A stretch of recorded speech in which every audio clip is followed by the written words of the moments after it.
Ao vivo, pode começar. Massa! É isto, estamos começando. Boa noite para todo mundo que está aqui presente na chamada, para todo mundo que está assistindo a gente também. Eu me chamo Gisele, sou articuladora do Engajamundo. E aí a gente está aqui no nosso episódio de lançamento da nossa série de comunicação, nossa série de formação em comunicação da rede. É o primeiro episódio hoje, e aí a nossa ideia é nesse episódio ser bem de conversa mesmo, sabe? De troca de experiências.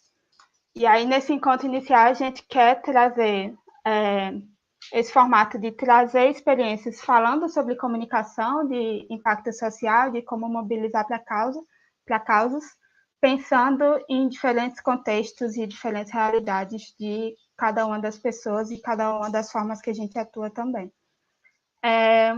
A gente tem dois convidados maravilhosos hoje, além de todas as pessoas da rede que estão na chamada também. A gente está na chamada aqui no JIT, vários articuladores da rede do Engaja e transmitido ao vivo também para o público aberto. E para apresentar nossos convidados, a primeira convidada é a Natália Rocha. Ela trabalha como estrategista sênior na Purpose e é formada em jornalismo pela Unesp com um MBA em marketing e comunicação digital pela ESPM. Ela trabalhou na Cause e na Anistia Internacional, e nesses dois ela desenvolveu estratégias e narrativas para apoiar causas sociais e ambientais. Ela tem experiência em pesquisa e planejamento de campanhas, além de análise de mídia digital e gerenciamento de projetos. Natália, muito obrigada pela sua participação, seja muito bem-vinda. Se quiser abrir o microfone para dar um oi para o pessoal, fique à vontade também. Obrigada pela introdução. Boa noite, galera. E obrigada pelo convite. Massa. E o segundo convidado é o Edmark Terena, que é membro idealizador do Mídia Índia, estudante de jornalismo pela Universidade Católica Dom Bosco, lá no Mato Grosso do Sul. E, através da comunicação, ele busca mostrar ao mundo a luta do seu povo e dos outros povos indígenas brasileiros. É especialista em etnomídias e atualmente está desenvolvendo um trabalho de produção de música eletrônica e cantores indígenas de diversos cantos do país. Eric, muito obrigada também por estar aqui com a gente. E também, se quiser abrir o microfone para dar um oi, fique super à vontade. Olá, pessoal, agradecer a todos e todas que estão acompanhando essa live. Espero falar muito mais sobre a minha profissão. Só acho que eu mandei errado para vocês. Sou formado já tem uns 4 anos, tá, gente? Depois fiz especialização em uma porrada de coisa. Ótimo. Temos Pareço novo, mas já sou velhinho já. Corrigindo, então, tua experiência. Obrigada.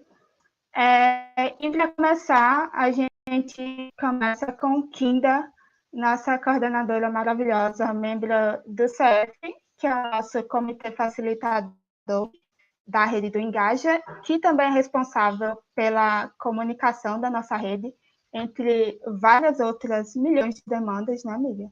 E aí, Kinda vai compartilhar um pouquinho da nossa experiência e de como que a gente pensa estrategicamente a comunicação dentro da rede do Engajamundo. E aí, após a fala dela, a gente contextualiza um pouco também qual é a ideia desse projeto, dessa série, e como que a gente vai estar trabalhando também nas próximas semanas. Beleza? Então, Kinda, amigo, o espaço é seu. Cheiro. Oi, boa noite, povo. Acho que primeiro eu quero agradecer, estou super feliz da gente estar aqui. Já estou tentando por organizando isso e fazendo, pensando nesse momento. Pode deixar ligada a sua câmera, Gi, a galera também, se vocês quiserem. Mas já estou meio um tempinho pensando nesse momento, então agradecer especialmente a Gi, né, também super organizando tudo isso. E puxando com muita paciência com todas as outras demandas também do lado de cá.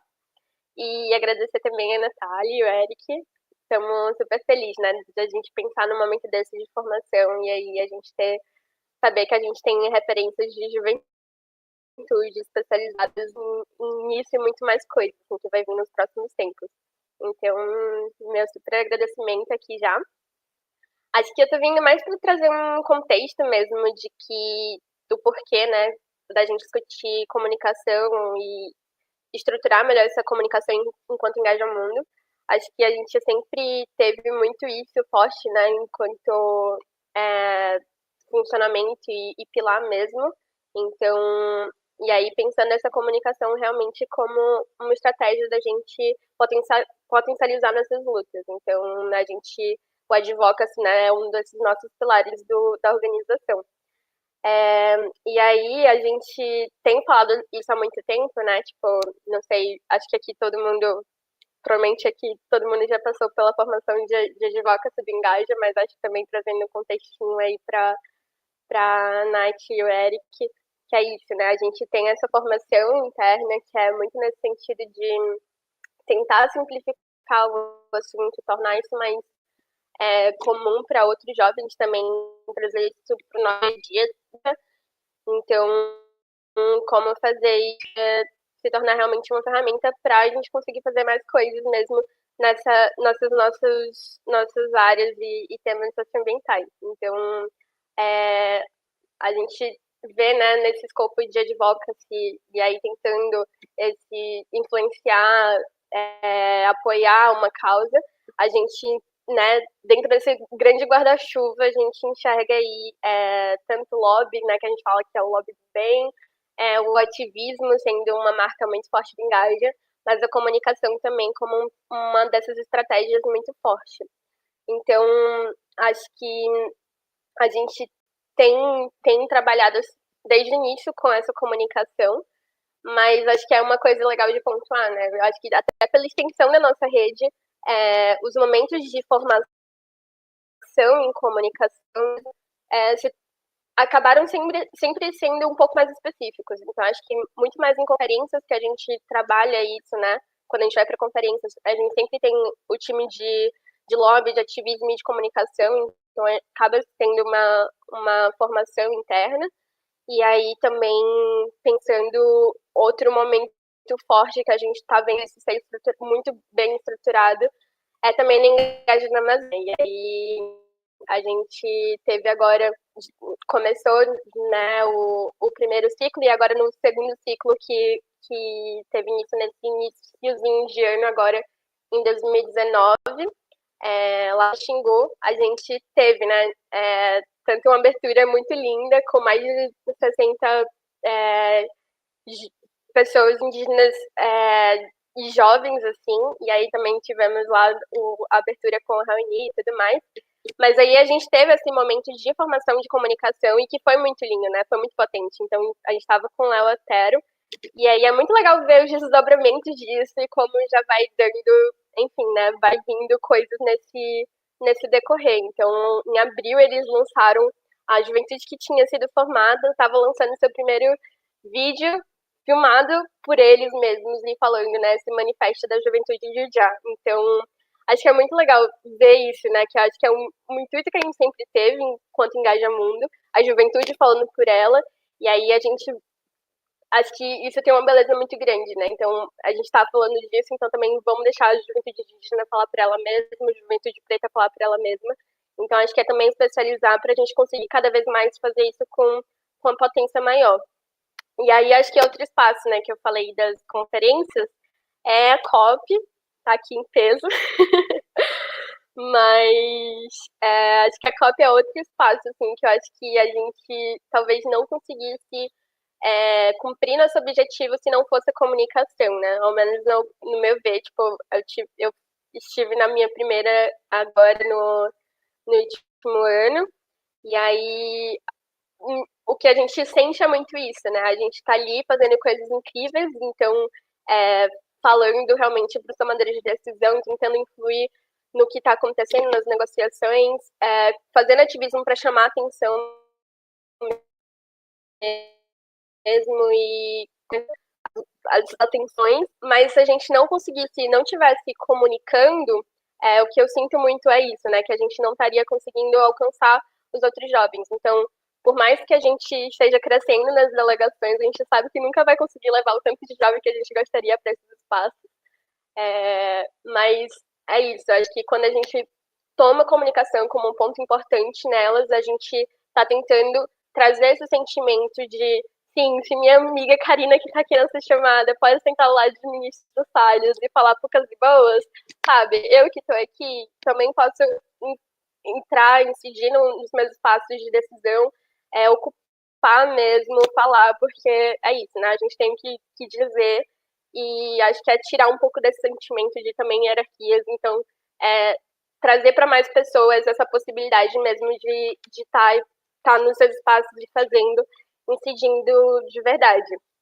Então, acho que Gi vai falar um pouquinho mais, assim, de o que vai ser esse momento, mas é muito disso, assim, a gente está tentando aproveitar esse momento no ON também para ver como a gente consegue trazer essa estrutura, né? Então, essa estruturação dessa comunicação, tanto aproveitando todos esses conhecimentos, essas experiências que a gente tem sido adquiridas nos últimos anos, nas conferências, mas também fazendo essas pontes, aproveitando esses parceiros que estão aí fazendo coisas lindas, assim.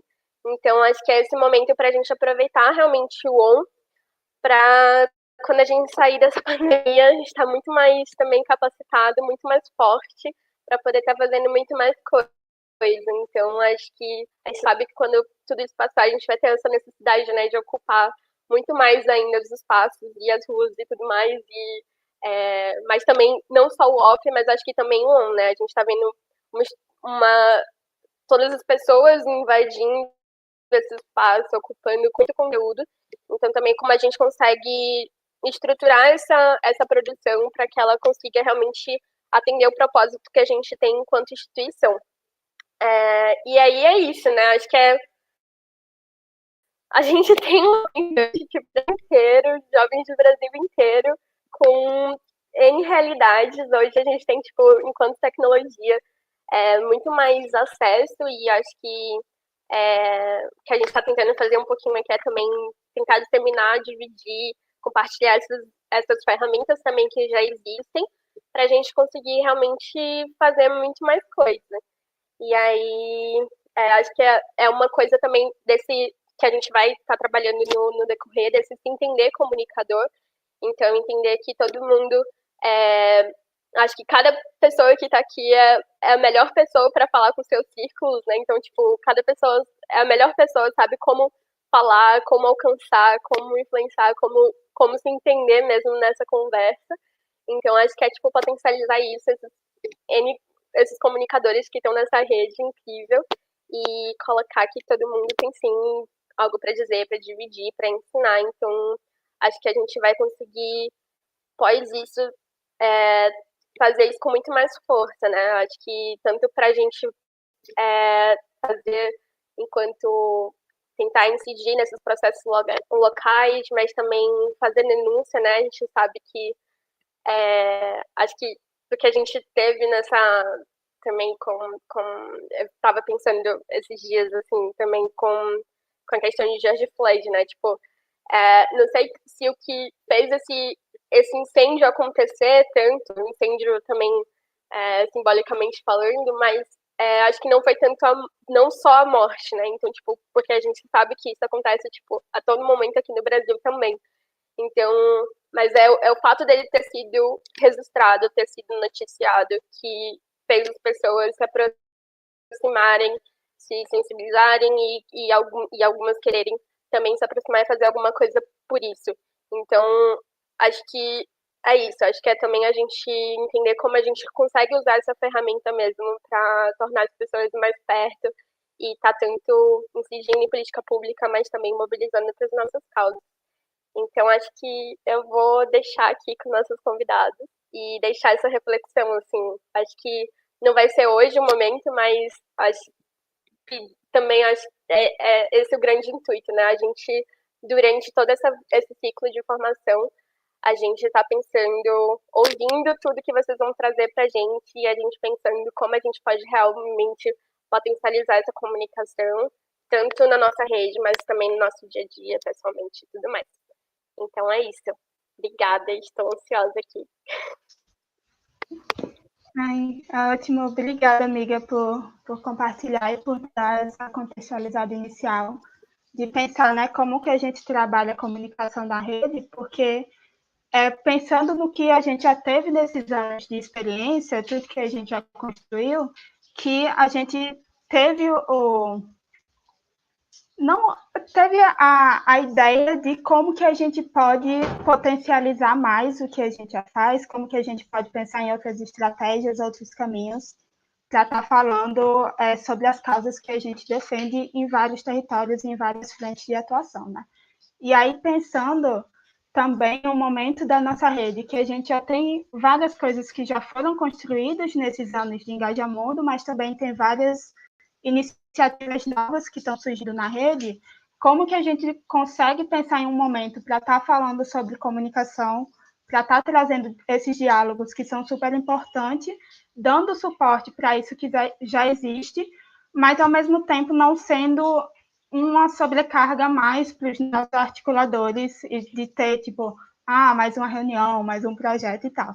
E aí, pensando nisso também, foi que a gente teve a ideia desse formato, dessa série, ou seja, e aí já apresentando um pouquinho do formato de como vão ser as próximas semanas. A série ela vai ser semanal, toda sexta-feira, nesse mesmo horário, a gente vai estar se encontrando com temas diferentes e com convidados diferentes. Alguns episódios mais nesse formato como o de hoje, que é essa ideia de trocar experiências, de trocar ideias, trocar histórias e pensar o que a gente tem em comum, o que a gente pode estar construindo juntos. E outros num sentido mais de, tipo, compartilhar estratégias, compartilhar ferramentas e tal. E aí, inclusive, no final desse episódio, a gente tem um spoiler para dar do segundo episódio, de como que ele vai funcionar. Mas a ideia, no geral, é essa, são essas duas formas que a gente vai estar trabalhando, muito nesse sentido que a Kinder já falou, de o que a gente pode potencializar a comunicação da nossa rede, para que cada um e cada uma que faz a rede do Engaja se sinta confortável e se sinta seguro de estar produzindo conteúdo e de estar comunicando em todas as frentes de atuação que a gente tem na rede. Passando agora a palavra para os nossos convidados, só antes de passar para a Natália, dando as orientações também para as falas e para o resto da nossa conversa aqui. Só aquele combinado, eu acho que travou um pouquinho. Massa, voltou. Só aquele combinado de sempre, da gente manter o microfone no mudo quando não estiver falando, para não dar eco, não dar ruído e acabar dando interferência. E no final a gente vai ter um tempo para perguntas, comentários, enfim, um debate em si. E aí quem está na chamada vai poder abrir o microfone para falar. A gente só pede que coloque no chat, tem um chat aqui no cantinho da tela. Vocês podem colocar lá, tipo, o seu nome, sua pergunta ou seu comentário. A gente vai estar acolhendo tudo isso para no final a gente trazer. E para quem está acompanhando no YouTube, lá também está tendo um chat. A gente também está acompanhando por lá, então podem colocar qualquer comentário que vocês queiram trazer para a discussão, podem colocar por lá, que a gente também, nos momentos finais, a gente vai estar trazendo isso aqui para a gente ter um momento de debate, troca de ideias e etc. Beleza? Caso a gente tenha também interferência no som, a gente tem o recurso de mutar o microfone, então, caso isso aconteça, caso a gente precise multar as pessoas, a gente avisa antes, porque multa todo mundo de uma vez só, mas são questões só de organização para não dar interferência e ruído nas falas. Tranquilo? É isto, o chat está aberto, a gente passa para a Natália agora, que vai fazer sua contribuição, sua fala, e aí depois o Eric, e aí a gente passa para o debate, tá bom?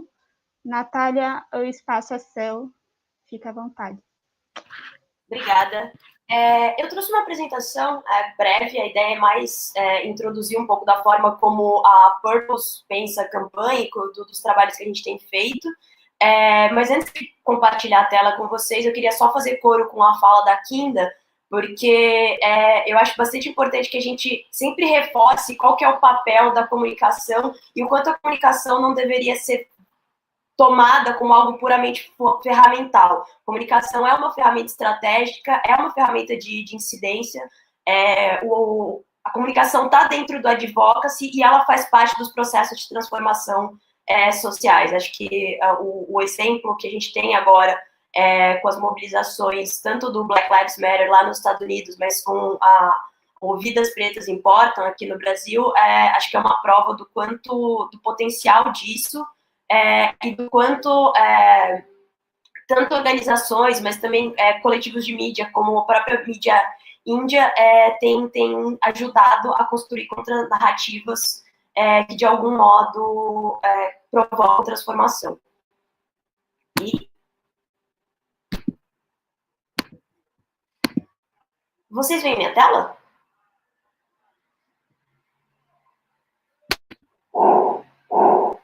Sim? Tá, massa.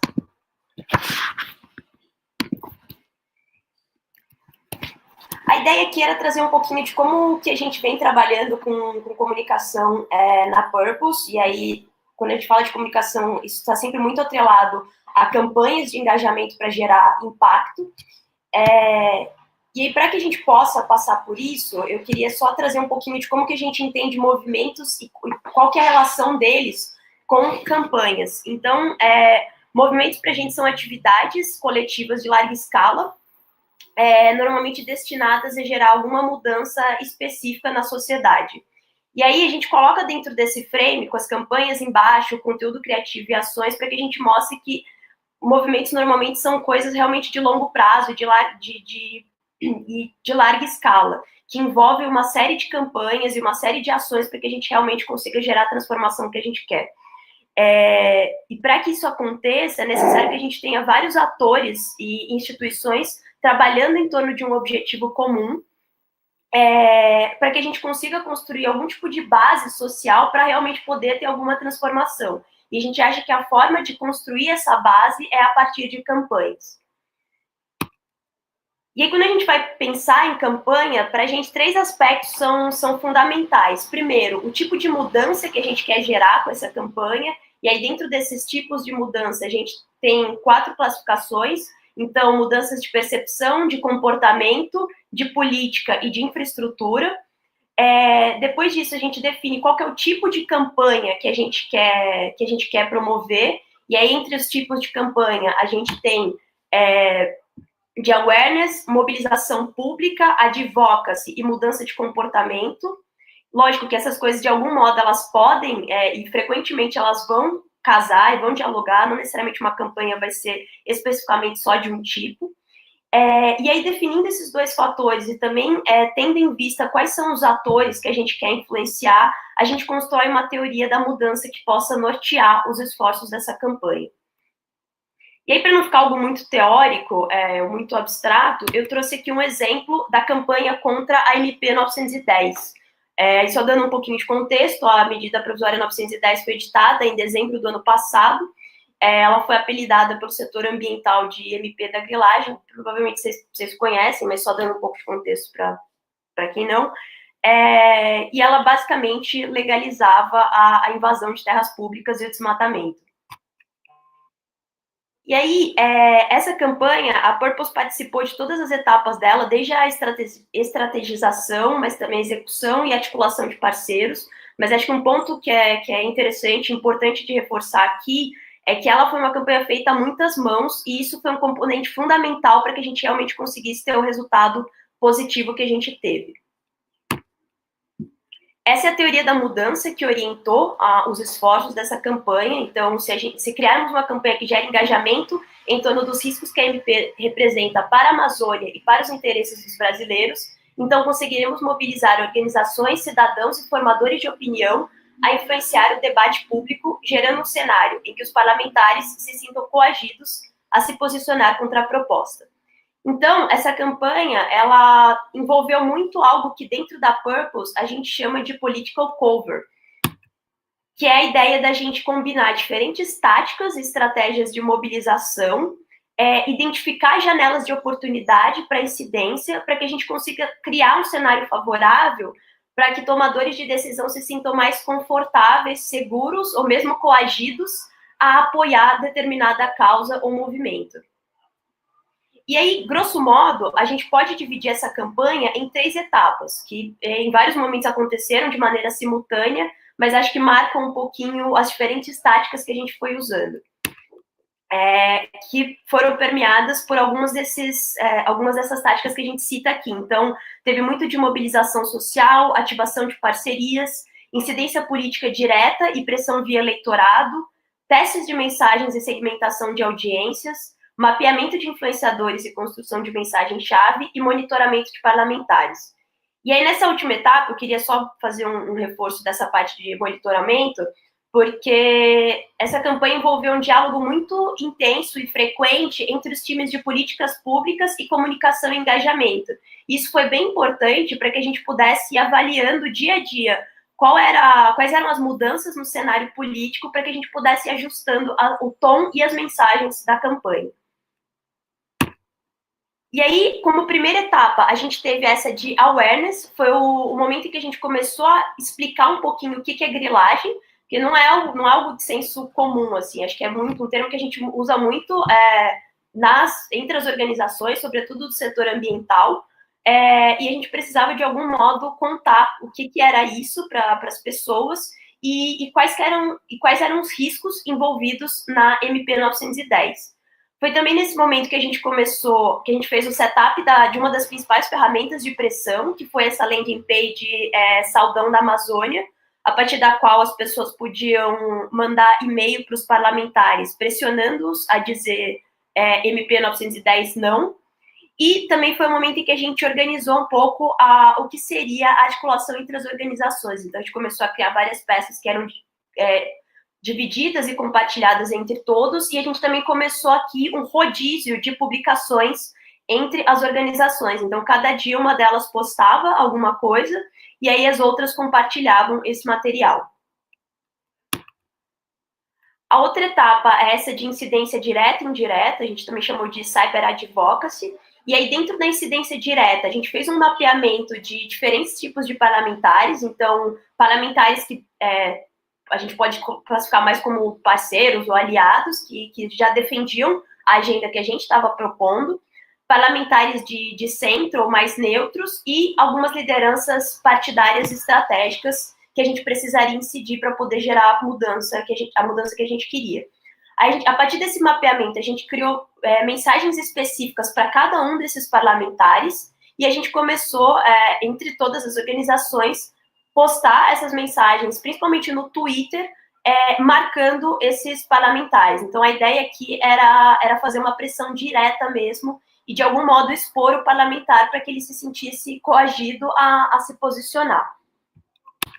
Dentro dessa parte de pressão indireta, a gente pegou alguns desses parlamentares mapeados, a gente categorizou eles em 3 grupos, então, de acordo com as agendas que eles defendem, então, parlamentares anticorrupção, do agro e da sustentabilidade.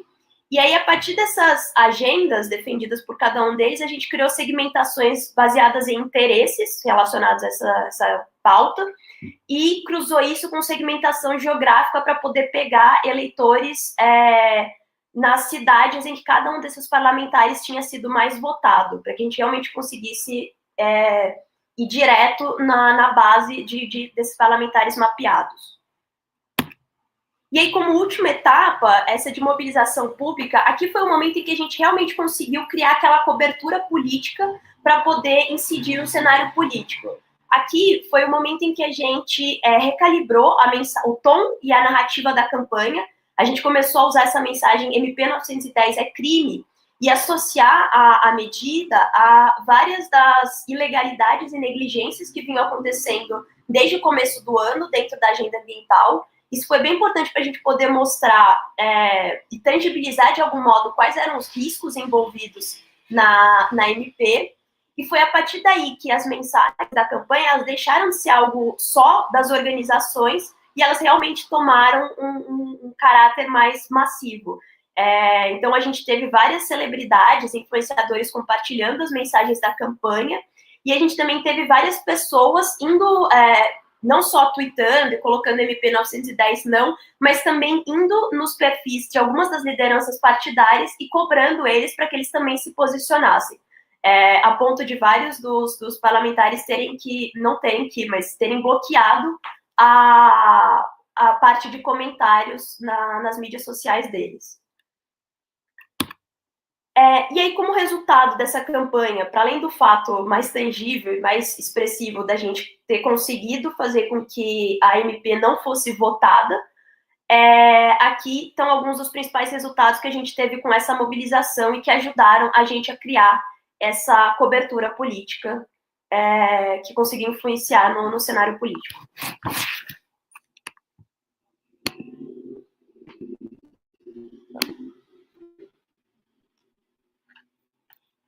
E aí é isso, a ideia aqui não era necessariamente encerrar aqui, mas acho que contar um pouquinho do que a gente vem fazendo e de quais são essas diferentes táticas segundo as quais a gente pode usar a comunicação para gerar mudança.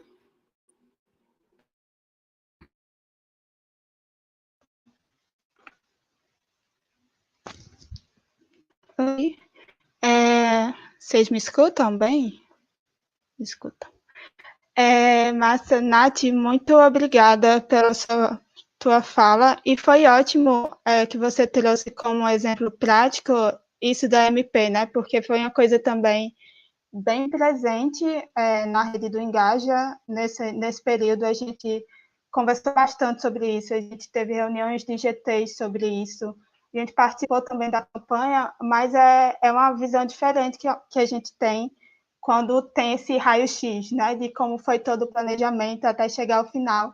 Então, foi ótimo ver essa parte também, esse outro olhar. Só para reforçar, quem tiver comentários, a gente segue no final com um momento só para isso, tranquilo? E aí agora a gente pode passar para a fala de Eric, tá certo? Eric, fica à vontade, o espaço é seu agora.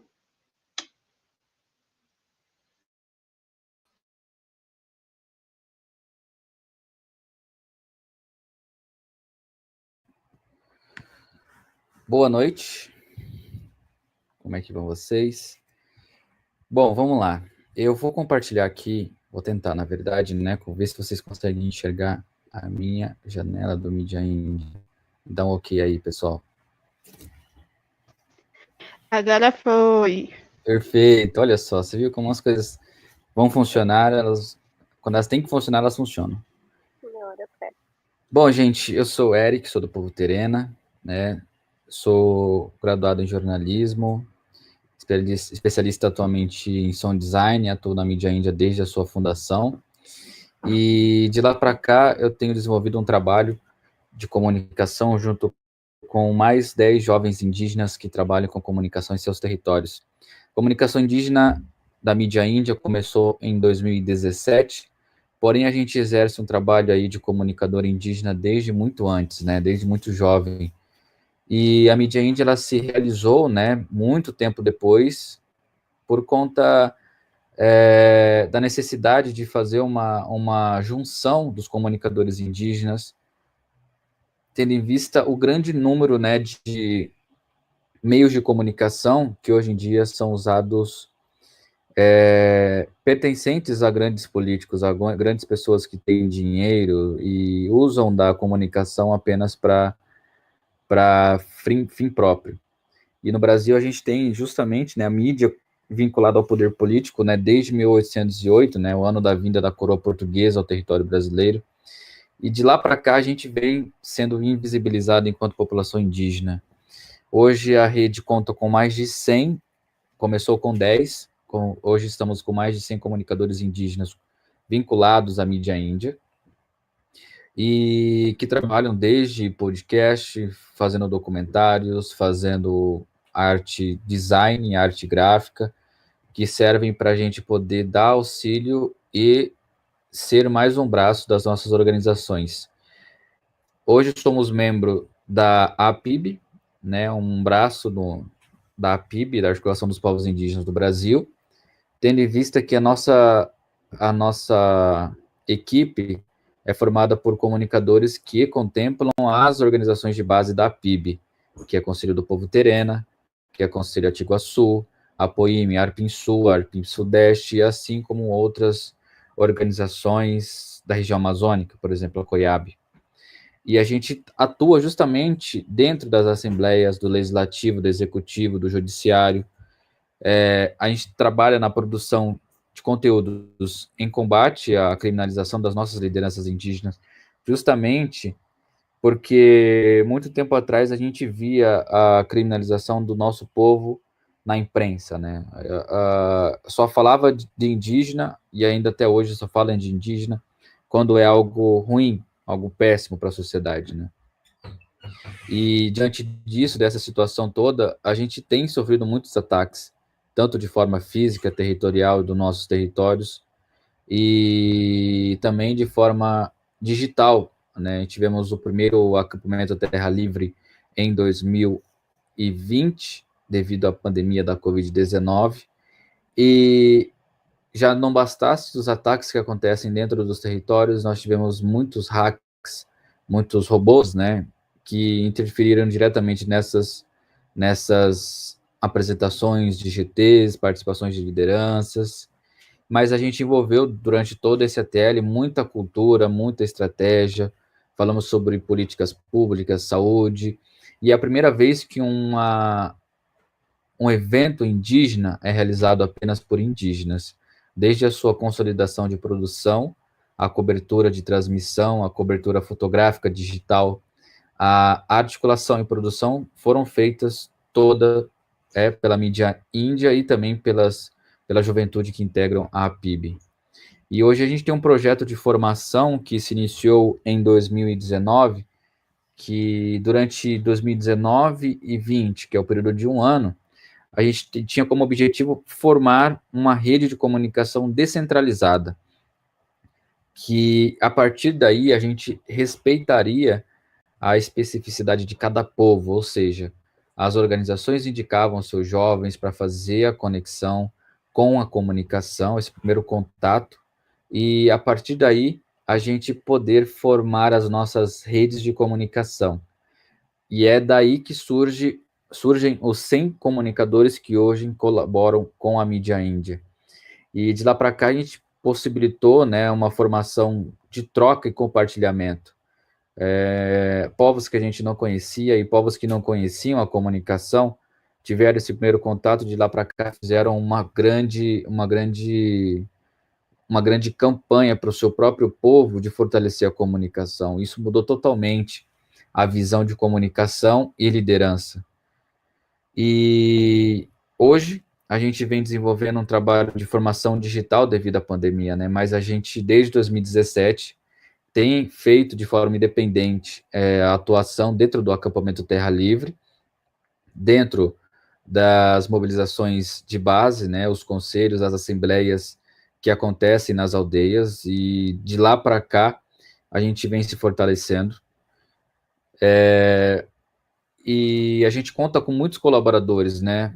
A Mídia Ninja, o Engaja Mundo, que recentemente tem feito um trabalho com muitos jovens indígenas, e de lá para cá a gente vem vendo esse resultado, vem tendo esse resultado justamente quando a gente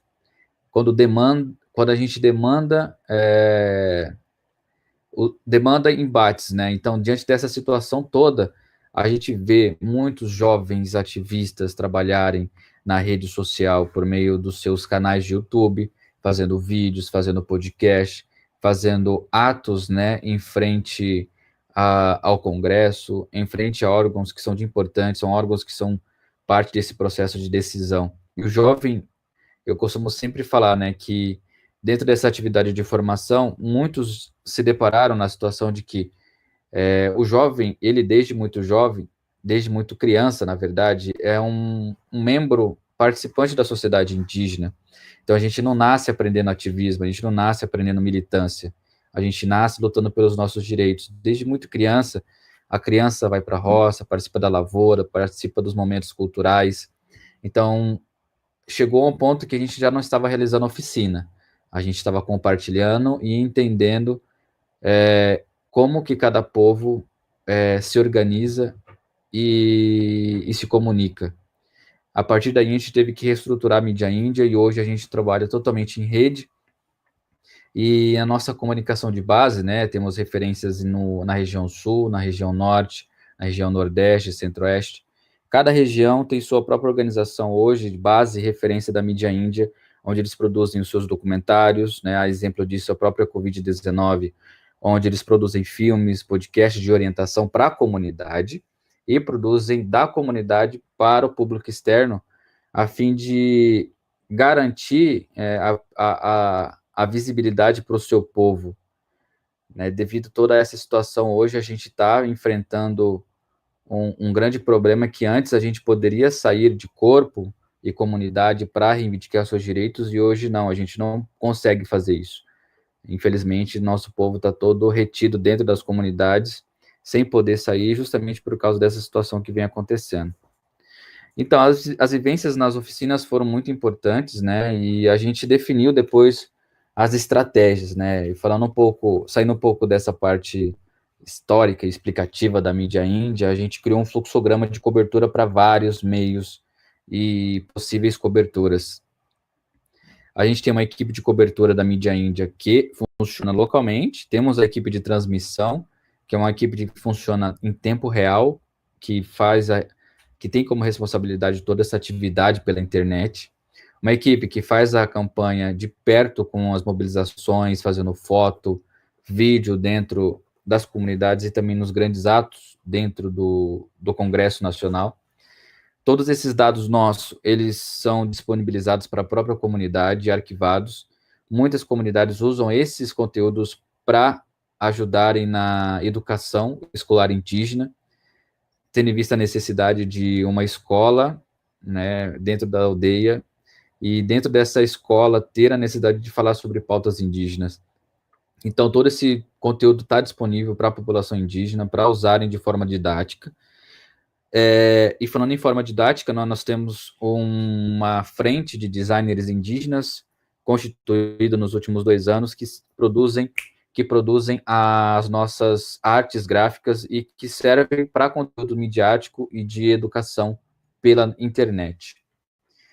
E a gente, por fim, entrega todo esse material para as comunidades, para as lideranças, para também terem o aval, né, a possibilidade de que eles autorizem essa divulgação.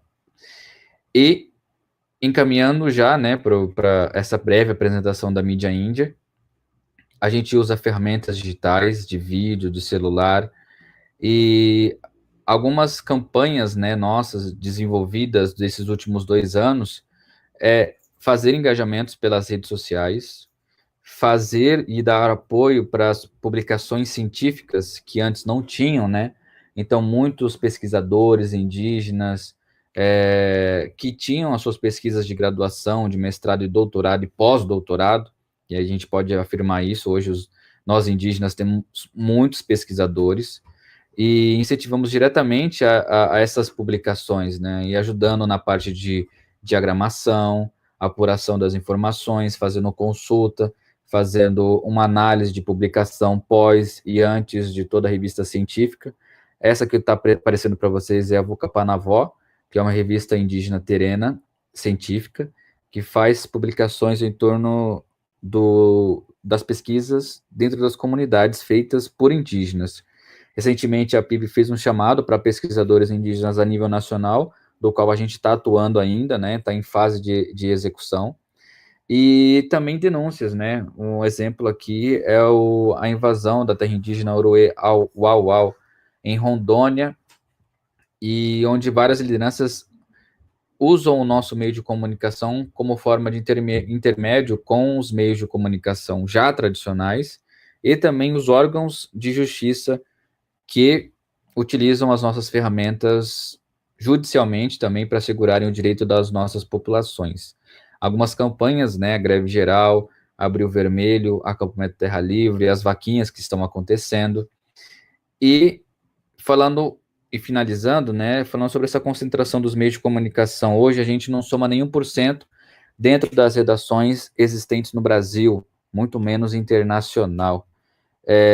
A população indígena hoje não tem voz dentro das redações, e assim nasceu a necessidade da mídia índia fazer uma comunicação totalmente indígena para o nosso povo. Hoje, infelizmente, 5 famílias controlam metade dos 50 veículos de comunicação com maior audiência no nosso país.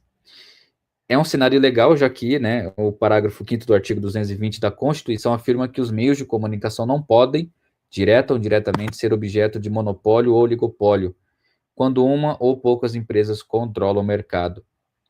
Então, a gente enfrenta isso hoje, né, algo que está desrespeitando a Constituição, desrespeita ao direito não só da população indígena, mas também de uma sociedade como um todo. E a gente tem essa necessidade de ter uma diversidade na mídia. Muitos conteúdos que estão circulando a respeito da população indígena não condiz e mantém, né, esse estereótipo que a sociedade quer ver o indígena. E a gente vem justamente quebrando essa situação. Antigamente, muitos antropólogos, muitas organizações estudavam o primeiro contato do indígena com o celular, o primeiro contato do indígena com a comunicação. Hoje, a gente está estudando as nossas próprias próprias formas de se comunicar e também as nossas próprias formas de ver essas ferramentas. Bom, acho que é isso por enquanto. Tem muita coisa para a gente poder falar enquanto mídia índia. Temos vaquinhas, temos várias outras formas de campanhas que estamos exercendo durante esse período. Esse foi só um pontapé inicial histórico da mídia índia, né, durante todo esse processo, mais uma ferramenta de luta, né, e é isso, né. Depois a gente pode mostrar o site de alguns projetos, de alguns produtos que a gente vem desenvolvendo durante esse período.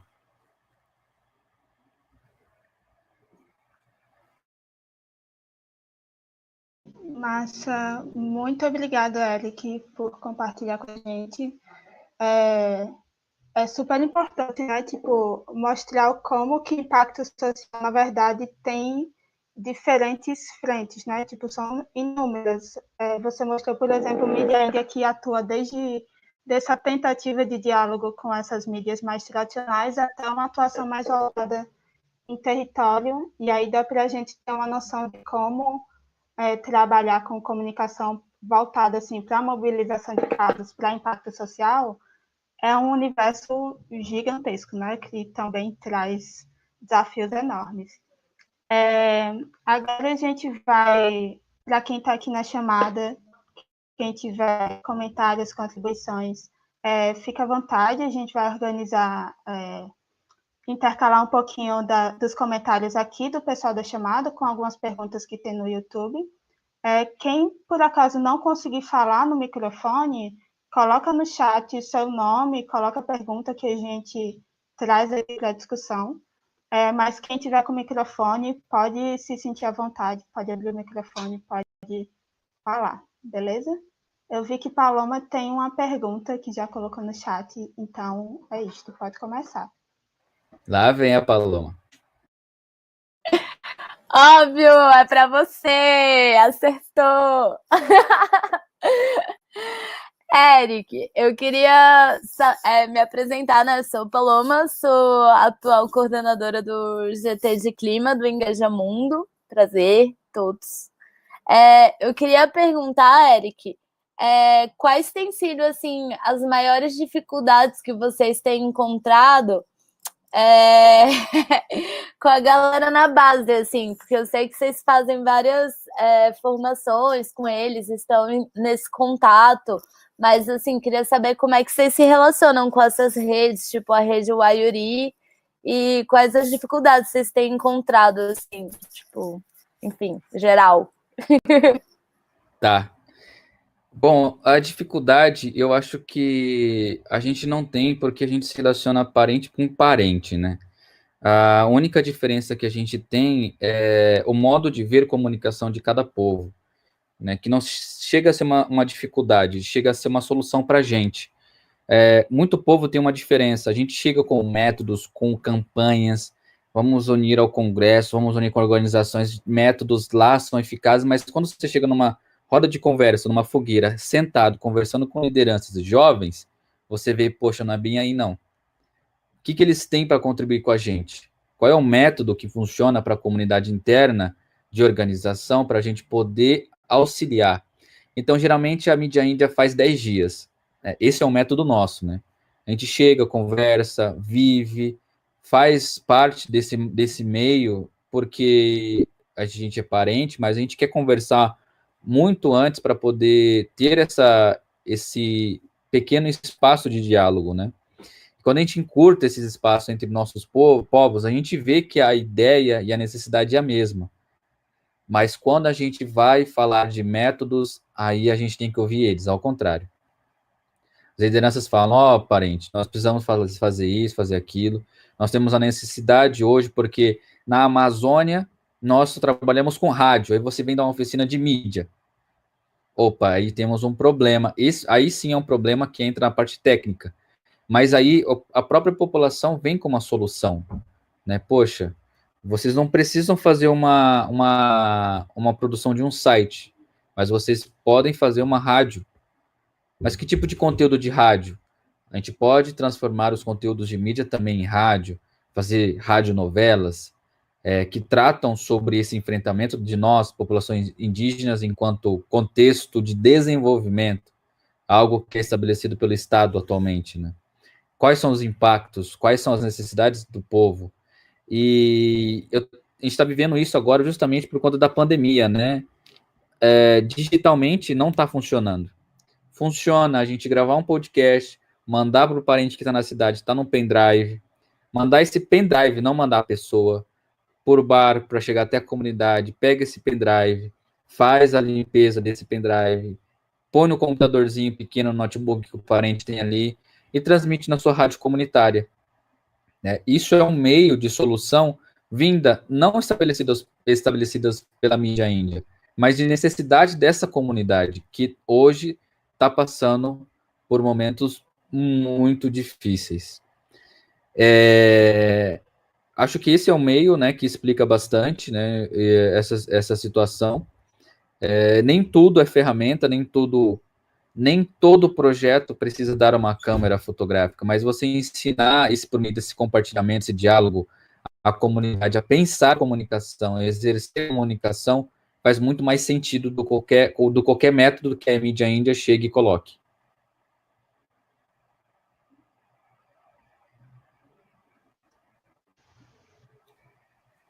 Nossa, eu vou fazer agora um comentário, uma pergunta do YouTube, que na verdade é para os dois, tanto para a Natália como para a Eric,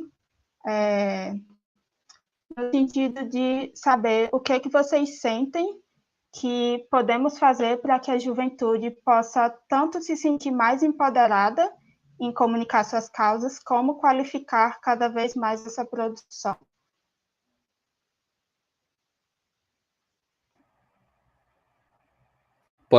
Natália, pode responder, fica à vontade. Eu vejo isso muito como um papel das organizações também, assim, não no sentido de... eu sempre gosto de reforçar isso quando sei lá, eu estou acompanhando criando estratégia de campanha, que tipo, a gente não dá voz para ninguém, né? As pessoas já têm voz, e o que a gente pode fazer enquanto organização que tem legitimidade, que tem algum tipo de poder ou de espaço, de algum modo ampliar essas vozes, de algum modo multiplicar isso. Então, algo que a gente sempre gosta de fazer dentro dessas perspectivas de campanha, acho que um exemplo disso, por exemplo, é uma campanha que agora eu construí junto com o pessoal do WWF, que é a campanha Cerrados. É um podcast que conta as histórias do Cerrado a partir das vozes e das lideranças locais, e aí ele combina isso também com uma ferramenta que a gente chamou de ativista virtual, que é um chatbot a partir do qual você pode tirar dúvidas sobre mobilização. Então, como usar o Twitter como fazer um tuitaço, como mobilizar a partir do áudio, como criar um podcast, coisas do tipo. E aí, dentro desse processo de construção que foi feito com o WWF, mas em parceria com a Rede Cerrado e com as organizações que compõem a Rede Cerrado, que a gente, Purpose, reforçou muito desde o início, é que a ideia não seria o W falar pelo Cerrado, mas a gente realmente, mas usar a legitimidade que ele tem, usar o potencial que ele tem para, de algum modo, reforçar e potencializar as vozes dessas lideranças locais. Então, eu acho que esse é um dos caminhos, e acho que a gente que tem esse contato com essa rede de organizações, eu acho que é sempre importante que a gente, de algum modo, pregue a palavra da diversidade, pregue a palavra de quem realmente precisa falar. Não sei se eu respondi tudo, mas em síntese é isso.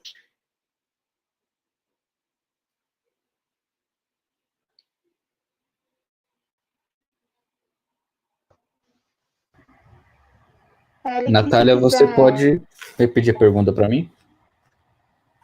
Claro, a ideia era falar como que a gente pode, como os jovens podem se apropriar mais dos espaços. Eu não sei exatamente a pergunta, eu lembro dela de cabeça. Então, vamos passar, então, para repetir para mim, então, agir, então.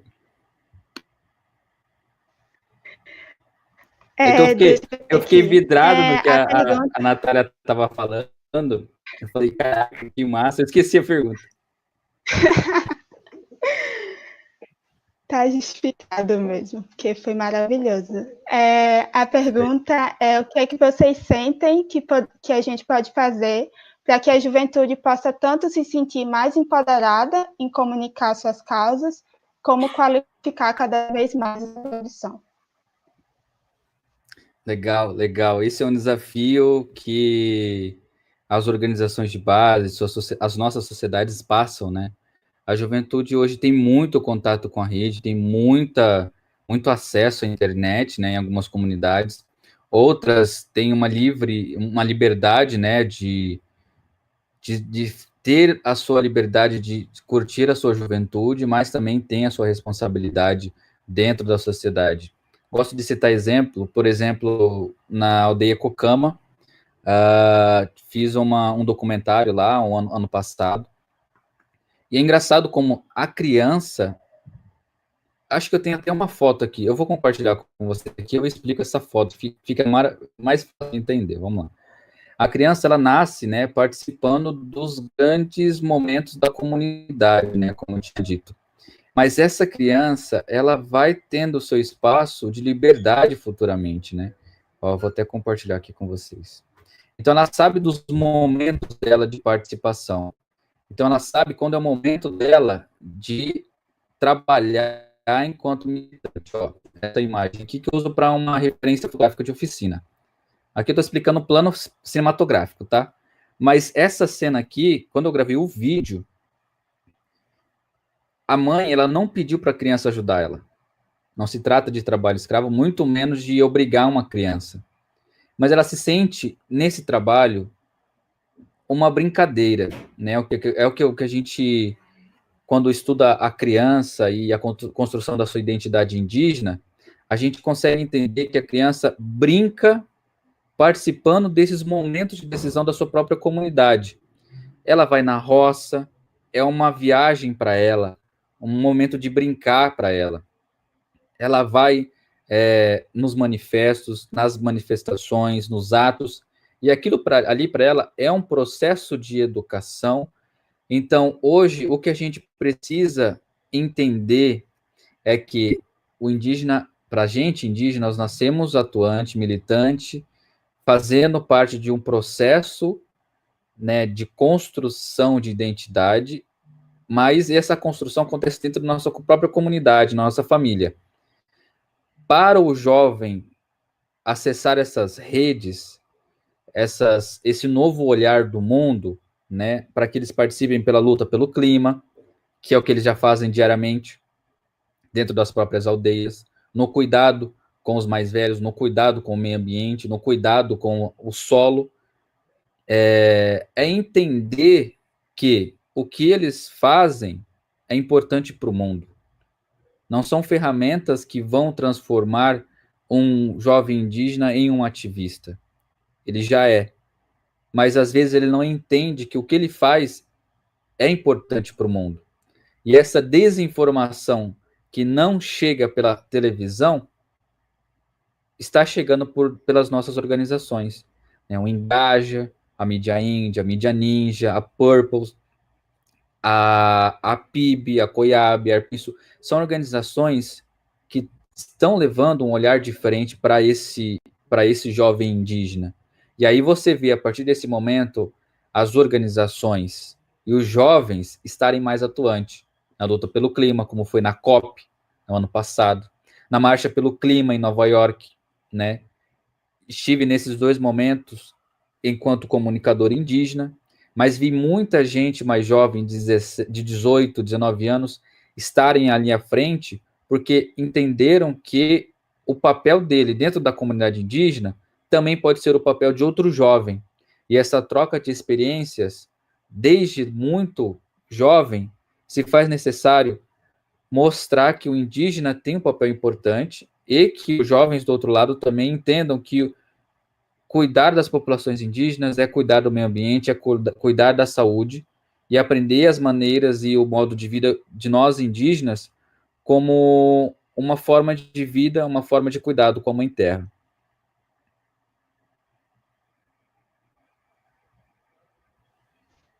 Maravilhoso.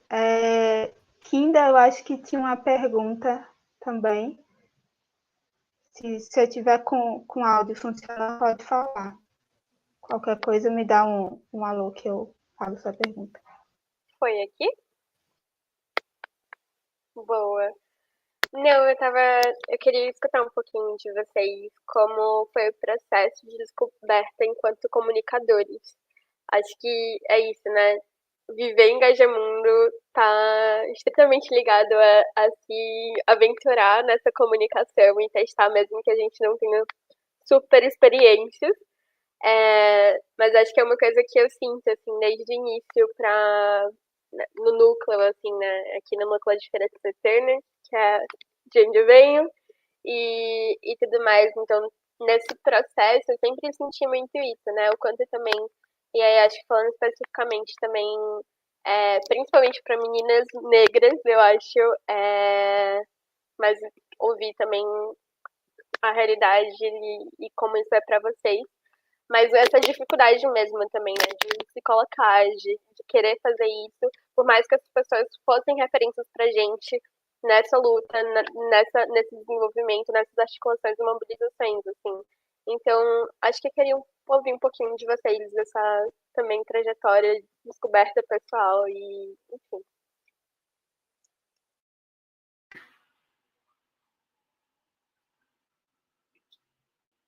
Quem vai?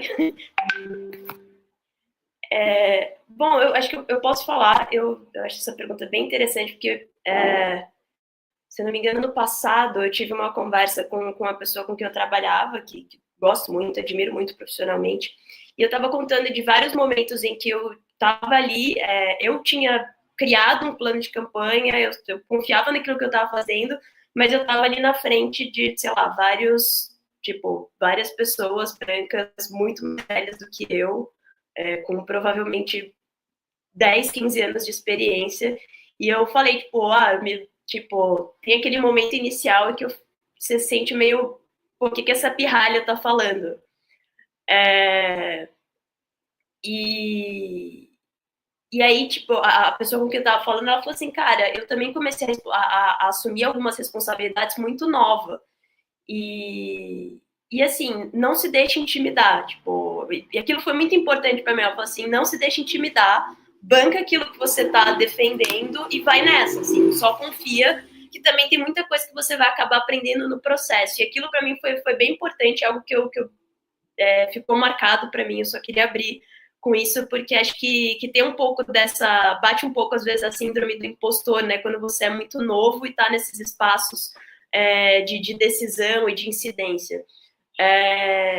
E em relação à minha descoberta enquanto comunicadora, eu sou formada em jornalismo, mas desde a faculdade, é engraçado que no primeiro dia da faculdade, normalmente os professores perguntavam, por que você está aqui? Por que você escolheu jornalismo? E a maioria das pessoas falava, porque eu gosto muito de escrever, sempre gostei muito de humanas, sempre gostei muito de escrever. E não que isso não fosse uma realidade para mim, também gosto muito de humanas, gosto muito de escrever, mas eu sempre, minha resposta foi, eu enxergo, eu vi no jornalismo um caminho para usar a comunicação como ferramenta de transformação social. Eu não sabia muito bem qual que é o rumo que eu ia tomar, eu nunca trabalhei diretamente com jornalismo, nunca trabalhei em redação, mas vendo um pouco as coisas que eu faço hoje, eu entendo aquela resposta. Porque hoje eu uso a comunicação como ferramenta de transformação. E não que dentro do jornalismo a gente também não faça o mesmo. Acho que quando a gente olha o que a mídia índia está fazendo, esses dias eu conversei com o Pedro, do Alma Preta, e cara, o que as mídias independentes têm feito, isso também é poderoso, isso também é disputa de narrativa e também é incidência política. Mas acho que o meu processo foi entender que hoje o que eu estou fazendo é aquilo que eu queria fazer lá atrás e que eu não sabia muito bem qual que ia ser o caminho lá na faculdade de jornalismo.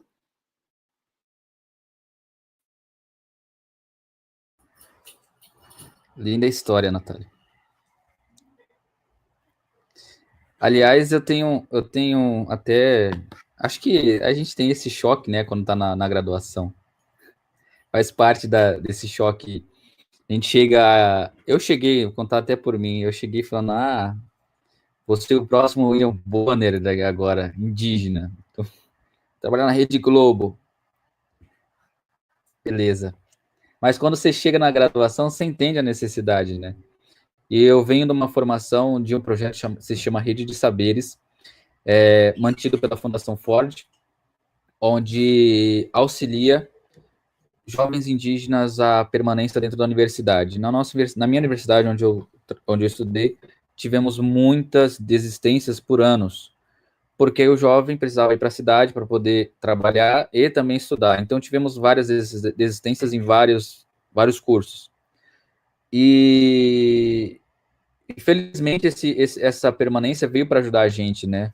Eu e mais amigos, né, que eram graduandos, né? Fazíamos parte de um movimento de estudantes indígenas dentro da universidade. Acho que vocês devem conhecer Eloy Terena, que foi a pessoa também que, junto comigo, participou, né, das frentes de juventude estudantil no Mato Grosso do Sul. E por muito tempo a gente fez frente estudantil, depois a gente passou por um processo maior, claro, ligado a organizações que abrangem territorialmente maior. Mas esse estalo, né, de um comunicador indígena surgiu, não foi por minha comunidade, porque minha comunidade até então achava interessante, né? Poxa, um jornalista indígena, minha família, trabalhar na Rede Globo, trabalhar na frente da câmera ali, nossa, que maravilha. Mas aí, enquanto professores me chegavam, me abordavam no meio da rua, da universidade, perguntavam, faziam essa pergunta, né? Qual que é o seu papel aqui? Por que você está aqui? Comunicação, ela não é ego, não é luxo, não é glamour. Comunicação é comunicação social, é para você comunicar para a sociedade, né? Você faz jornalismo para o povo, você não faz jornalismo para ganhar dinheiro com isso, vamos dizer assim, né? A grosso modo. Comunicação é para construir uma sociedade, para você levar informação para uma sociedade carente, para um povo. E eu entrei num projeto de pesquisa junto com Antônio Brandi, que é um dos maiores antropólogos da nossa região aqui. Infelizmente não está mais em vida, mas foi a convite dele que eu entrei para o Núcleo de Estudos e Pesquisas das Populações Indígenas do Mato Grosso do Sul, NEP, que é referência a nível nacional, inclusive, enquanto pesquisa dos povos indígenas do Centro-Oeste. E ele me apresentou o povo Guarani Kaiowá. Eu, Terena, indo para as aldeias Guarani Kaiowá, trabalhando comunicação. Fui apresentado ao Fórum de Inclusão Digital nas Aldeias, que é o FIDA, onde lá eu conheci os membros da Ascuri, que estavam se iniciando na época, Gilmar Galache, Ivan Molina, posso até citar nomes, Kiki, que foi também artista do Terra Vermelha, aquele filme. Então, tenho contato com eles até hoje, e foi junto com outro povo que a gente viu a necessidade de comunicação, comunicar entre povos indígenas. De lá para cá, a gente produziu filmes, documentários, E depois de muito tempo depois de eu terminar a graduação, que a gente teve a iniciativa da Mídia Índia, porque houve uma necessidade. Então, comunicação é sempre um instrumento de luta. Quando a gente viu a necessidade de ocupar, retomar os nossos territórios, porque não estavam demarcando, a gente retomou. Quando viu que a gente estava sendo invisibilizado na imprensa, a gente tomou partido, fizemos parte da nossa imprensa. A gente sempre fala que a gente não pode odiar a imprensa, a gente tem que ser a imprensa. Tem que fazer a nossa imprensa, fazer a nossa comunicação. E é por isso que a gente se torna comunicador indígena, e aí tem o despertar dos comunicadores indígenas. A gente sempre fala despertar, porque em algum momento a gente comunica, mas chega um momento que a gente desperta para esse meio de comunicação, para essa forma de se comunicar.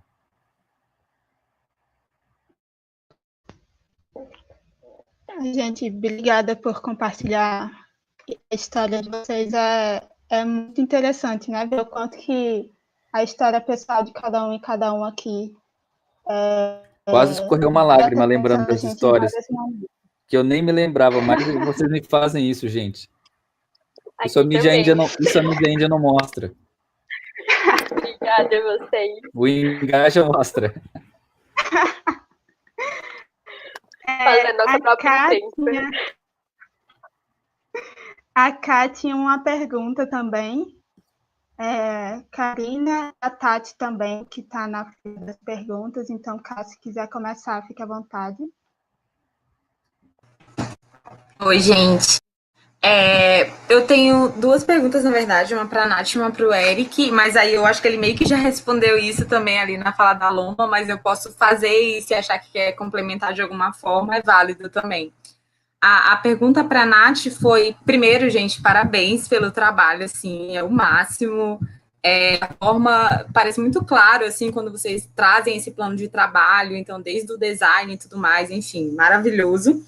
E a parte quando tu coloca dessa questão desse cover político, né, que é tipo, eu entendo que é uma coisa intencional, né, tipo assim, quando você vai falar com um tomador de decisão, quando tu vai falar com um político, porque eu acredito que a comunicação ela tem que ser muito clara, principalmente de onde ela está partindo, né, então eu acredito que seja algo bem intencional, mas tu falou que de acordo com o que vocês fazem ou preparam especificamente para uma pessoa, né, então, sei lá, para um deputado específico ou para um ministro, isso pode causar uma coação, né, tipo, de coagir ou gerar confiança dele debater sobre essa temática. Aí eu fiquei curiosa se isso parte de vocês enquanto comunicadores, então, tipo, a gente vai lançar dessa forma, porque a gente quer que ele reaja dessa forma, ou se, tipo, isso é muito do que a pessoa vai sentir com aquela notícia, sabe? Porque, por exemplo, aquelas que vocês mostraram aqui, que fizeram aquelas peças,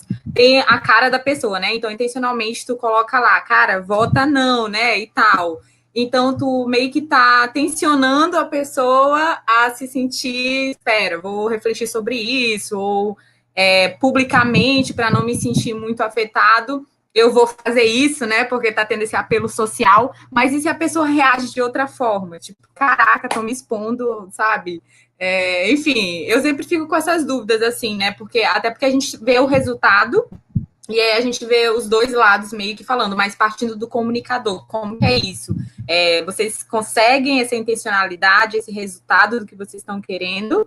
Essa é a pergunta. E para o Eric é mais, a pergunta também é que no ano passado a gente estava aqui, eu sou do Maranhão, né? E a gente estava num encontro com uma galera quilombola, e eles estavam começando uma mídia independente também, né, no território deles, e aí uma dessas pessoas me falou, uma liderança quilombola, um jovem também, né, que foi muito difícil dentro da própria comunidade a aceitação disso, né? Então, eu sei que né, os povos indígenas existem todo um respeito com as pessoas mais velhas, os anciãos, e aí eu fico me questionando como que é essa aceitação, sabe? Tipo assim, de você querer, porque dentro das populações indígenas, a gente sabe que o conhecimento também, né, esse repasse de saberes, ele é feito dessa forma oral, como tu já até trouxe na tua fala. Então, querer ampliar isso, tipo, ó, esse conhecimento vai sair daqui, da nossa comunidade, e ele vai chegar a nível nacional.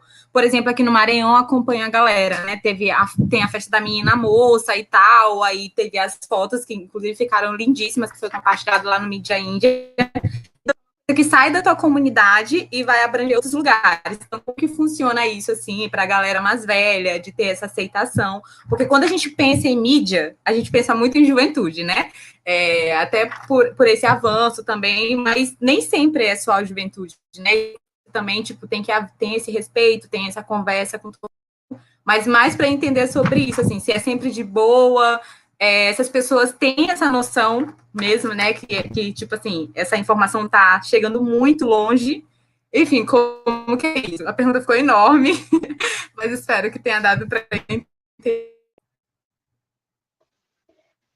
Massa, Cá, eu só vou fazer, na verdade, aproveitar uma das perguntas que veio no YouTube, que eu acho que se relaciona bastante à pergunta que você fez para a Natália, mas a resposta, claro, fica aberta para os dois, que é como que vocês lidam e vocês planejam em relação a questões de segurança. Eu acho que está bastante relacionada a pergunta que a Ká fez para a Nath, mas pensando principalmente no contexto que a gente está, contexto político também, é uma pergunta bem importante para a gente, para vocês também, para a gente entender dessa experiência de vocês, mas que a gente também, como rede, com certeza se faz o tempo todo, né? Então, só aproveitar essa brecha para trazer essa discussão também. Mas fica à vontade, qualquer um dos dois que quiser começar, o espaço é de vocês.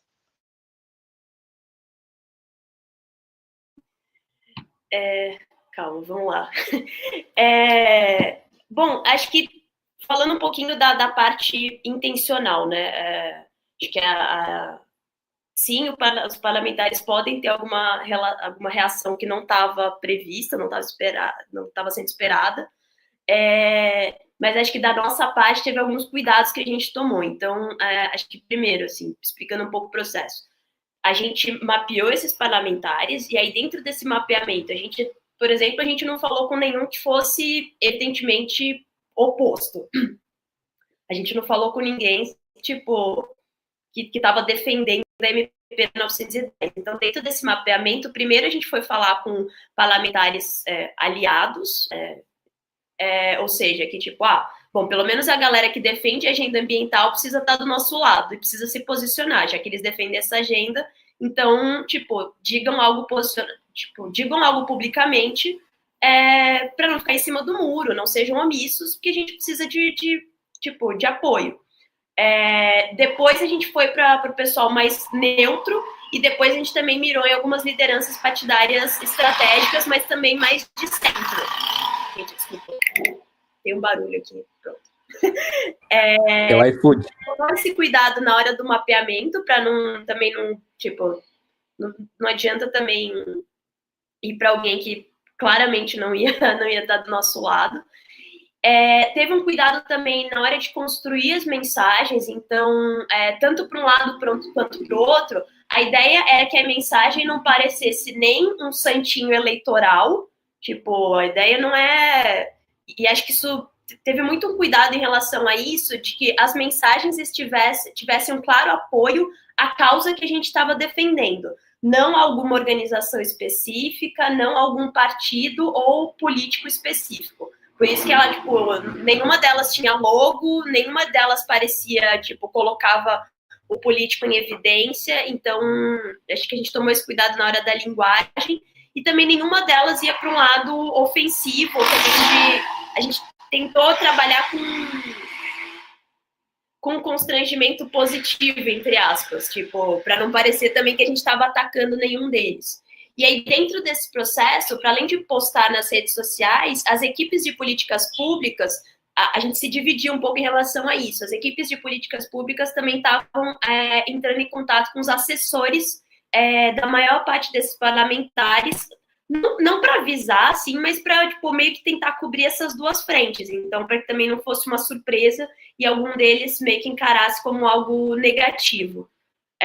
A gente não teve nenhuma... Vários parlamentares responderam, isso acho que a gente encarou até como um indicador positivo. Vários deles falaram assim, não, mas não é bem assim e tal. Começaram a responder nos posts das organizações e, se eu não me engano, 34 deles se posicionaram contra a MP 910 não, tipo, seja respondendo os posts ou compartilhando as coisas que a gente estava publicando. Em relação à parte de segurança, isso é bem amplo, acho que dentro dessa parte aqui da comunicação mesmo, acho que a segurança que a gente tomou foi esse cuidado de tentar cobrir isso dentro de várias frentes, tanto da mensagem, mas também tomando cuidado para não ser ofensivo, também para avisar os assessores. Mas acho que do ponto de vista de segurança de dados, por exemplo, isso é algo que a gente tem discutido bastante, não só dentro dessa campanha, mas em vários fóruns que a gente tem estado com outras organizações, para que a gente passe também a se proteger um pouco em relação a quais meios que a gente usa, por exemplo, tipo, tem coisas que não dá para você compartilhar via WhatsApp, por exemplo, por quais meios a gente compartilha determinadas informações que podem ser sensíveis. Então, isso é o tipo de coisa que a gente tem discutido um pouco entre as organizações com as quais a gente vem trabalhando.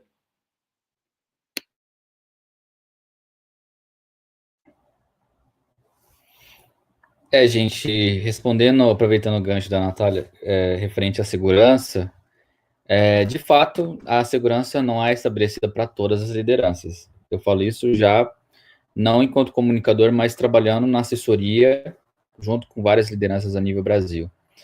Infelizmente, tivemos invasão em celulares de grandes lideranças aí brasileiras, de fora do Brasil também, muitos relatos que chegam para a gente, mas é tudo, infelizmente, é um processo ainda, né, porque você vai trabalhar a mídia com uma liderança que não sabe nem usar celular direito, recomendar para ela uma forma de segurança que seja possível para ela poder usar, enfim, é quase impossível. A segurança em si acontece dentro dos próprios territórios, né, as guardas indígenas que ficam aí guardando os territórios, e a comunicação digital mesmo, a gente está sujeito a todo esse problema. A vantagem nossa é que dentro das aldeias não pega um celular, né? Então, tá no território, é uma forma também de proteção, né? Só o índio conhece cada pegada dentro da sua aldeia. Já com relação a esse contato com aos mais velhos, aceitação, acho que é essa a pergunta, né? Geralmente a mídia índia não procura definir lugares onde a gente vai dar oficina. Felizmente, a gente tem uma demanda muito grande vinda das próprias lideranças, dos mais velhos, dos anciões, que a necessidade de sair da oralidade e transformar os nossos conteúdos digitais como biblioteca digital da própria comunidade.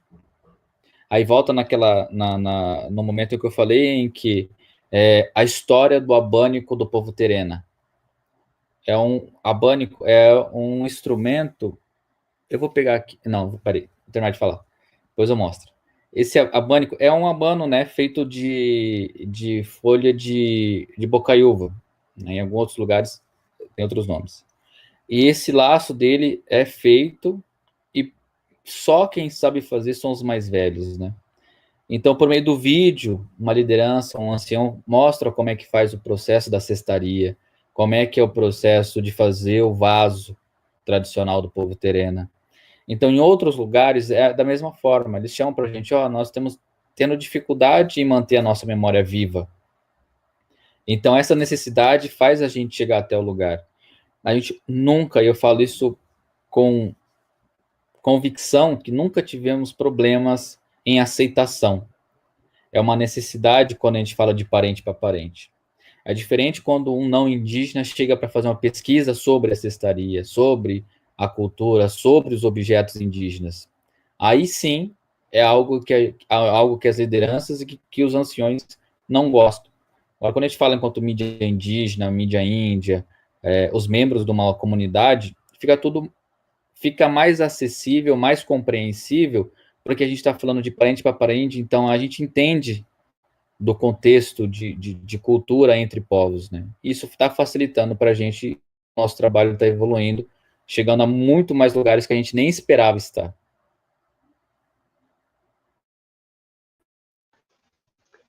Ótimo. Tinha a Tati que tinha colocado que queria fazer uma pergunta também. E aí a gente já vai encaminhando para os momentos finais. Então, Tati faz a pergunta. A gente tem algumas perguntas no YouTube que eu vou compartilhar aqui no final, que é mais no sentido de recomendações, referências e tal, e a gente volta a falar um pouquinho sobre isso depois.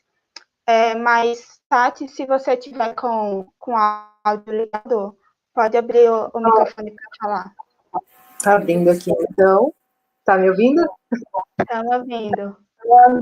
A minha pergunta é um pouco grande, na verdade, mas é mais focada nas estratégias de comunicação que... É mais específica do Eric, na verdade. Como que funciona a estratégia de comunicação para a população brasileira em geral, para que haja um impacto social maior? Esse é o começo da minha pergunta. Eu queria que você começasse respondendo isso. Eu, Eric Terena. Tá. Exatamente. Peraí. A gente começa, na verdade, nossas campanhas apresentando que o problema indígena é um problema a nível global.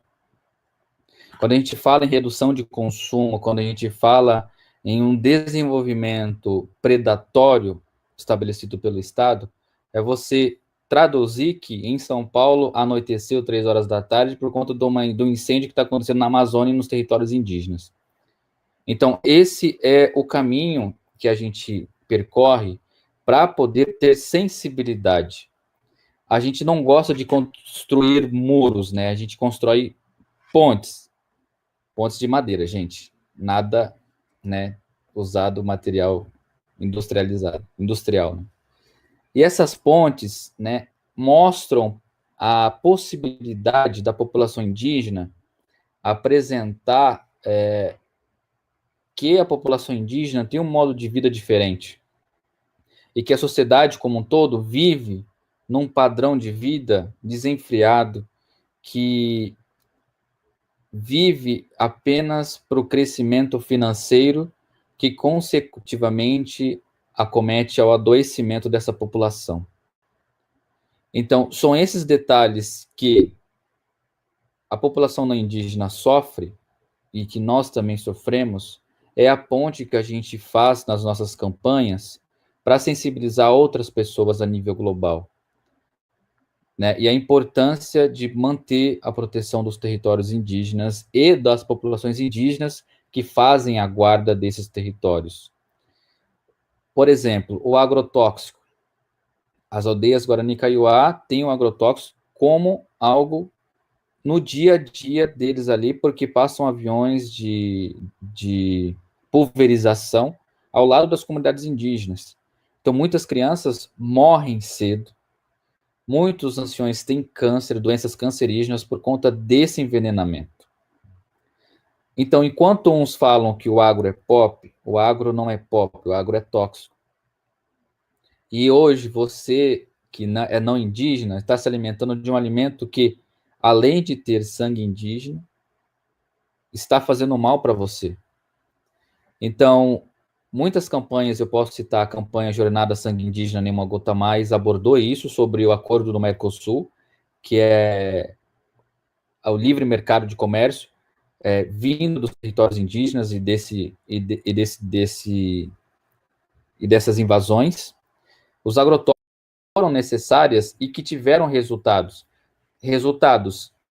pontuais que não solucionaram a nível mundial, mas solucionaram em alguns momentos em certa população, em certo povo que está enfrentando isso diariamente, né?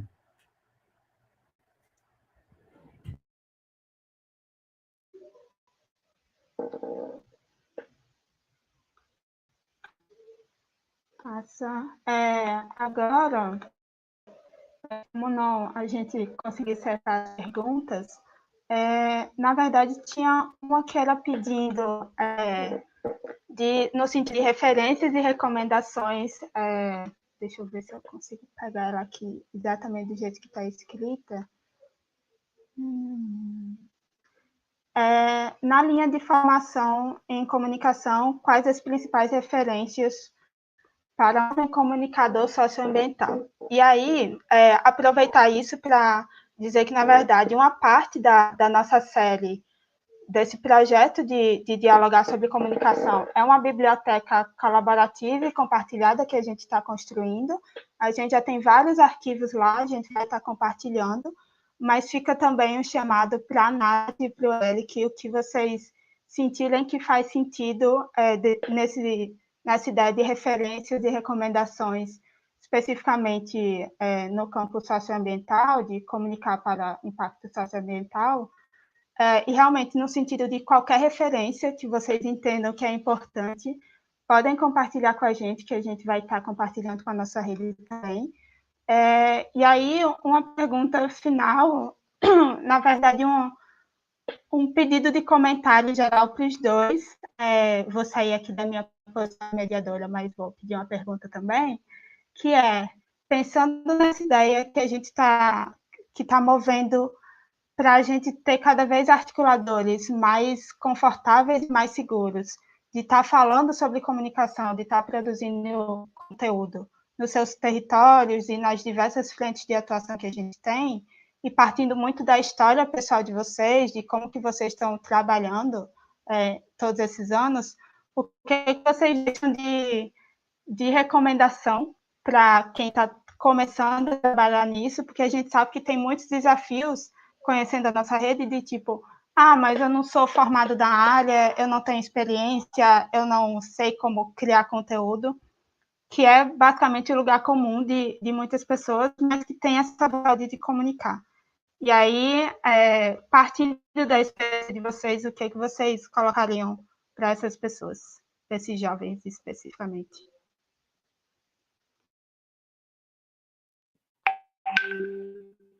A primeira pergunta eu só fiquei na dúvida. É pra gente falar essas referências agora ou a gente manda para vocês depois? E aí a gente coloca as considerações finais. Pode enviar para mim mesmo, porque como a gente está com essa pasta compartilhada, que inclusive vou mandar para vocês também, para vocês terem acesso, aí fica mais fixo para o pessoal poder acessar em qualquer momento, sabe? Aí podem me enviar mesmo. Mas de fato, acho que pelo menos pensando assim, mesmo na formação de jornalismo, eu não tinha muitas referências em relação à comunicação de causa ou comunicação para impacto. Eu estava tendo uma conversa essa semana sobre comunicação e advocacy, e depois vieram me perguntar, tipo, tá, mas eu estou na faculdade de jornalismo, a gente não tem muita referência em relação a isso. E aí, a minha recomendação nesse sentido é a gente buscar, embora a gente esteja falando aqui da importância da gente, enquanto jovem, não ter medo de falar, não ter medo de criar nossos canais e de se posicionar e também fazer frente a esse processo de disputa de narrativa, acho que, ao mesmo tempo, tem um respeito e uma valorização àqueles que vieram antes da gente. Então, por exemplo, quando eu vejo, sei lá, o trabalho da Jurema Werneck, hoje na Anistia Internacional, tipo, ela é formada em medicina, mas ela é uma campaigner. Tipo, ela está representando uma organização de respeito, tipo, ela está fazendo frente, ela está fazendo advocacy, e ela não é necessariamente da área de comunicação, mas ela está representando uma organização que tem um trabalho importante dentro do campo de direitos humanos. E aí, para não falar também só uma organização grande como a Anistia, a gente tem um monte de exemplos de mídia independente hoje em dia que a gente precisa acompanhar e que estão também fazendo esse trabalho de disputa de narrativa. O Alma Preta, estou citando de novo porque o Pedro estudou comigo na Unesp, ele era o meu veterano. A gente apresentou o TCC meio que no mesmo dia, então, e o Alma Preta nasceu como um projeto de TCC. Então, esse tipo de coisa, e hoje em dia é uma das principais mídias e referências de comunicação produzida por e para a população negra no país. Então, acho que a gente poder acompanhar também a mídia independente, que sempre foi um espaço de disputa e que sempre foi relevante, importante para que a gente pudesse, de algum modo, contrapor a narrativa da mídia tradicional, acho que também é um caminho importante. Acho que a gente reconhecer quem já está aí e poder ir atrás dessas referências de comunicação de causas e de comunicação com posicionamento e independente. Ótimo, obrigada, Nath. Travou um pouquinho quando eu estava falando, e aí o Eric não conseguiu escutar. Você consegue estar ouvindo tranquilo agora? Voltou. É meio picado às vezes a voz. Acho que é a minha internet, gente. Desculpa. Tranquilo. Eu vou falar, mas qualquer coisa, se tiver travando, você me avisa que aí eu mando por mensagem, tá? A ideia era, para a gente encerrar as discussões, partindo da sua história, da sua experiência, do seu trabalho, e pensando muito no público dos jovens articuladores do Engaja, que muitas vezes estão querendo produzir conteúdo, mas não se sentem seguros, não sentem que têm as ferramentas ou que têm conhecimento necessário para estar produzindo conteúdo. O que você deixaria de recomendação, de compartilhar ideias mesmo, sabe? Nesse sentido. Deu para entender? Massa. Gente, eu vou ser bem preciso nessa resposta. A gente sempre ouve dos nossos anciões, né, que a nossa comunicação não precisa ser da universidade. A nossa universidade são os mais velhos. São outras pessoas que já estão nesse processo. A gente está perdendo as nossas universidades devido a essa pandemia. Mas a pessoa que está lutando pelo direito, procure essas pessoas que estão à frente, procurem meios de comunicação, ativistas que estão buscando levar informação verdadeira para a população. A gente vive em um meio tão egocêntrico da comunicação a nível global, onde também vivemos uma forma de consumo digital pelo meio de comunicação, né? Os meios de comunicação, eles fazem produtos para a gente consumir o tempo todo. E quando a gente procura um ancião, procura outras pessoas que estão preocupadas, dedicadas a levar a comunicação verdadeira acerca do direito da população, não precisa ser indígena, da sua população, a gente precisa valorizar essas pessoas, incentivar também, buscar referência a essas pessoas. E esse é o pontapé inicial. Daqui um dia você também vai estar comunicando e sendo mais um ramo, né, dessa árvore que é a comunicação brasileira, da população brasileira, do povo brasileiro. É isso, muito, muito obrigada a vocês dois por toda a participação, por todo o apoio e por toda a disponibilidade que vocês tiveram desde o início, que a gente começou com a ideia de estar trazendo isso para cá, de coração, e falando por mim, por Kinda, por toda a rede. Muito obrigada de verdade.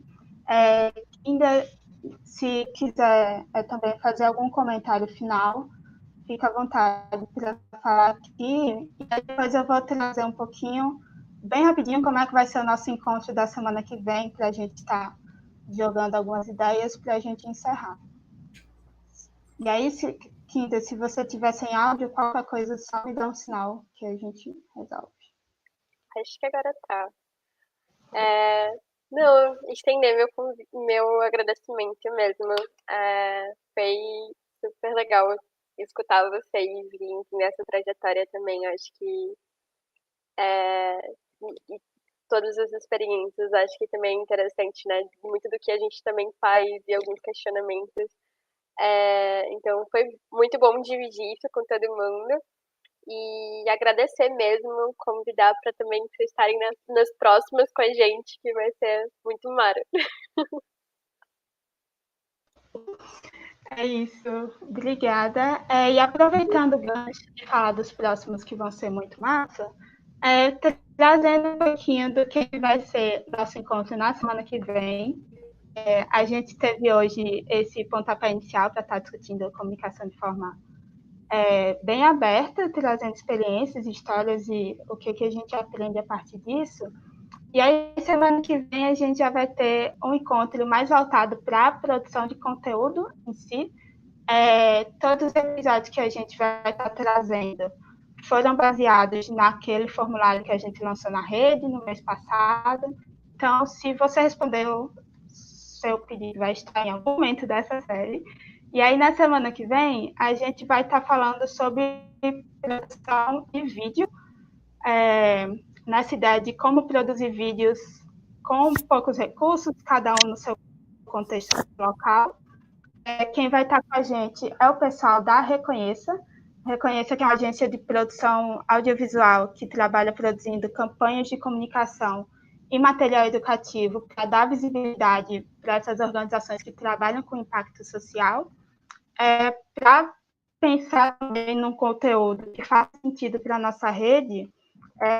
Os nossos amigos da Reconheça fizeram um formulário que é bem rapidinho, só para sentir um pouquinho das necessidades e dificuldades que a gente já tem de experiência como articuladores de forma geral em estar produzindo vídeo. Eu coloquei agora no chat, mas vai estar indo na rede de e-mails também. A gente vai compartilhar também um pouquinho do conteúdo de quem é o pessoal que vai estar com a gente na próxima semana, e a cada semana a gente lança um tema novo e apresenta os convidados. De novo, Eric e Nath, muito, muito obrigada por estarem aqui. O episódio estava no YouTube, então vai ficar gravado, a gente vai compartilhar com vocês também, junto com a pasta do Drive, com as nossas referências e conteúdos para todo mundo ter acesso. Beleza? Valeu, gente. Foi bem massa. Obrigada pelo convite. Obrigada, Eric. Foi ótimo. Obrigado a você, obrigado a todos vocês que estavam assistindo, gente. Lembrem, acessem mediaindia.com, onde lá tudo que eu falei está disponível, gente. Eu dei uma travada na hora de falar aqui, mas é muito bom quando a gente exerce a comunicação, está tudo lá disponível para vocês usufruírem totalmente. Tem a pib.info, onde tem as vaquinhas disponíveis para ajudar as comunidades indígenas a passarem por esse momento difícil.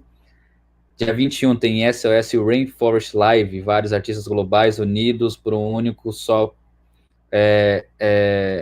única só causa, ajudar a população indígena do Brasil a passar por esse momento da Covid-19, já que o poder executivo, os órgãos de públicos não estão dando atenção para as populações indígenas, gente.